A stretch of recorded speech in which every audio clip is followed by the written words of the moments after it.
ఎప్పుడు కూడా తెలుగుదేశం పార్టీ ఒక ప్రాంతీయ పార్టీ గాని జాతీయ భావాలతో పనిచేసిన పార్టీ తెలుగుదేశం పార్టీ. జాతీయ అభివృద్ధి కోసం పనిచేసిన పార్టీ తెలుగుదేశం పార్టీ. ఈరోజు మీరు చూస్తే 1 కోటి సభ్యత్వం ఈరోజు తెలుగుదేశం పార్టీలో ఉన్నారు. 1 crore.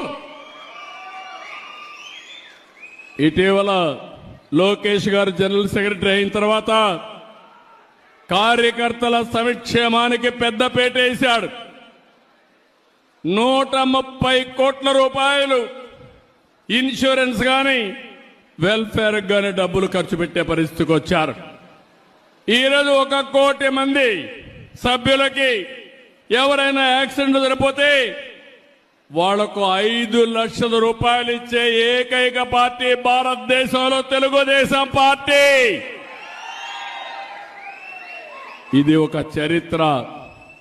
మీ రుణం తీర్చుకుంటాం, కార్యకర్తల రుణం తీర్చుకుంటాం. అందుకనే రాజకీయంగా మిమ్మల్ని ఎదుగుదల కోసం ప్రయత్నం చేయడం, సంక్షేమ కార్యక్రమాలు చేయడం, ఆర్థికంగా పైకి తీసుకురావడానికి ఏమేం చేయాలనో అవన్నీ చేస్తామని చెప్పి కూడా నేను మీకు తెలియజేస్తున్నా.